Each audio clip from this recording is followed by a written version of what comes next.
राम रमव्वल का क्या अर्थ है? केवल बातें करना। दो से अधिक लोगों के बीच बातचीत केवल राम रमव्वल कहलाती है। उसने कहा था कहानी पहली बार कब प्रकाशित हुई थी? उसने कहा था कहानी पहली बार 1915 में प्रकाशित हुई थी। उसने कहा था कहानी का प्रारंभ कहाँ और किस रूप में होता है? उसने कहा था कहानीकार चंद्रधर शर्मा गुलेरी की अमर कथा रचना है। यही वह कालजयी रचना है जिससे आधुनिक हिंदी कहानी का आरंभ होना मान्य है। इस कहानी का प्रारंभ अमृतसर से भीड़ भरे बाजार से होता है, जहां बम्बू कांटे वालों के बीच से होकर 12 वर्षीय एक लड़का लहना सिंह 8 वर्षीय एक लड़की को तांगे के नीचे आने से बचाता है। दोनों सिख हैं। लड़का लड़की से पूछता है तेरी कुरमाई यानी मंगनी हो गई है? यह सुनकर लड़की धत कहकर भाग जाती है। वही लड़की बाद में धत कहकर भागने की बजाय यह कहती है कि हाँ कल हो गई, देखते नहीं यह रेशम के फूलों वाला सालू। यह सुनकर लड़का हतप्रभ रह जाता है। इस प्रकार लड़का अपने हृदय में लड़की के प्रति उत्पन्न प्रेम को सहेजे रहता है। कहती है तुम मेरे राजा हो, मुल्क को बचाने आए हो। वजीरा के इस कथन में किसकी ओर संकेत है? यह कथन इंग्लैंड की महिला फिरंगी मैम ने कहा था। फिरंगी मैम से ब्रिटेन, फ्रांस आदि की ओर संकेत हैं। लहना सिंह कौन था? लहना सिंह उसने कहा था का नायक है।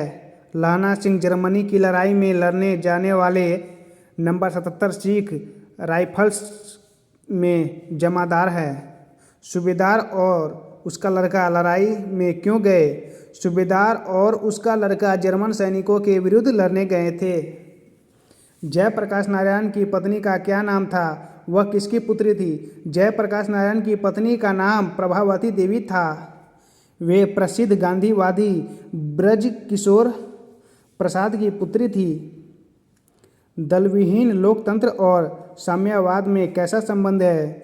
जयप्रकाश जी के अनुसार दलविहीन लोकतंत्र मार्क्सवाद और लेनिनवाद के मूल उद्देश्यों में है। मार्क्सवाद के अनुसार समाज जैसे जैसे साम्यवाद की ओर बढ़ता जाएगा वैसे वैसे राज्य स्टेट का क्षय होता जाएगा और अंत में एक स्टेटलेस सोसाइटी, राज्यविहीन समाज कायम होगा। वह समाज अवश्य ही लोकतांत्रिक होगा, बल्कि उसी समाज में लोकतंत्र का सच्चा स्वरूप प्रकट होगा और वह लोकतंत्र निश्चय ही दलविहीन होगा। भ्रष्टाचार की जड़ क्या है? इसे दूर करने के लिए क्या सुझाव देंगे? आज़ादी के बाद जो स्वराज मिला उससे जेपी खुश नहीं थे। आज़ादी के बाद भी भ्रष्टाचार की जड़ और मजबूत हुई है। बगैर घूस या रिश्वत दिए जनता का कोई कार्य नहीं होता। शिक्षा अस्थायी भी भ्रष्ट हो गई है। भ्रष्टाचार संबंधी जेपी के विचार उचित हैं। भ्रष्टाचार को जड़ मूल से नष्ट करने हेतु व्यवस्था में परिवर्तन लाना होगा।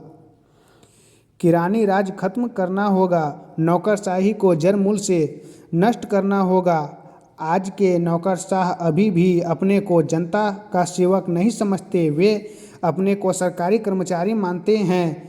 जो गुलामी के समय से उनकी सोच थी वही सोच आज भी वर्तमान में है। नौकरशाहों को जनता का सेवक समझना होगा, तभी भ्रष्टाचार को दूर किया जा सकता है। जयप्रकाश नारायण कम्युनिटी पार्टी में क्यों नहीं शामिल हुए? जयप्रकाश नारायण कम्युनिटी पार्टी में इसीलिए शामिल नहीं हुए क्योंकि उस समय भारत गुलाम था। उन्होंने लेनिन से जो सीखा था वह यह सीखा था कि जो गुलाम देश है वहाँ के जो कम्युनिस्ट हैं उनको कदापि वहाँ की आज़ादी की लड़ाई से अपने को अलग नहीं रखना चाहिए, चाहे उस लड़ाई का नेतृत्व बुजुर्गा क्लास करता हो या पूंजीपतियों के हाथ में उसका नेतृत्व हो। स्त्रियोचित गुण क्या है? दया, माया, सहिष्णुता और भीरुता ये स्त्रियोचित गुण कहे जाते हैं। पुरुष जब नारी के गुण लेता है तब वह क्या बन जाता है? पुरुष जब नारी के गुण अपना ले तो उसकी मर्यादा ही नहीं होती बल्कि उसके पूर्णता में वृद्धि ही होती है। पुरुष अगर नारी की कोमलता, दया, सरलता जैसे गुण अपने में ले आए तो उसके जीवन में पूर्णता का बोध होता है। अर्धनारीश्वर की कल्पना क्यों की गई होगी?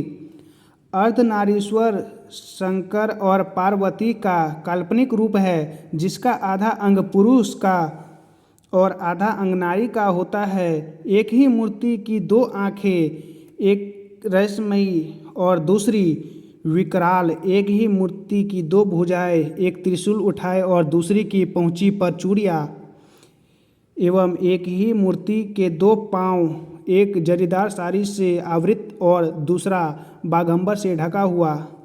यह कल्पना निश्चय ही शिव और शक्ति के बीच पूर्ण समन्वय दिखाने को की गई होगी। नारी की पराधीनता कब से आरंभ हुई? नारी की पराधीनता तब आरंभ हुई जब मानव जाति ने कृषि का आविष्कार किया। इसके चलते नारी घर में और पुरुष बाहर रहने लगे। यहाँ से जिंदगी दो टुकड़ों में बंट गई। नारी पराधीन हो गई।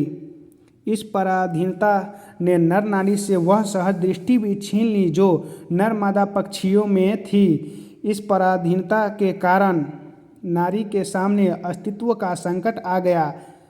उसके सुख और दुख, प्रतिष्ठा और अपमान, यहाँ तक कि जीवन और मरण पुरुष की मर्जी पर टिकने लगा। यदि संधि की वार्ता कुंती और गांधारी के बीच हुई होती तो बहुत संभव था कि महाभारत न होता। यदि संधि की वार्ता कृष्ण और दुर्योधन के बीच न होकर कुंती और गांधारी के बीच हुई होती तो बहुत संभव था कि महाभारत नहीं होता। नारियों में इस भावना की फिक्र होने की संभावना प्रबल होती है कि दूसरी नारियों का सुहाग उसी प्रकार कायम रहे जैसा वे अपने बारे में सोचती है। ऐसा इसीलिए कि नारियां पुरुषों की तुलना में कम कर्कश एवं कठोर हुआ करती हैं। कुंती एवं गांधारी दोनों अपने अपने पुत्र को राजा बनते देखना चाहती थी, लेकिन इतना तय है कि इसके लिए इतना बड़ा रक्त संहार वे कदापि स्वीकार नहीं करती।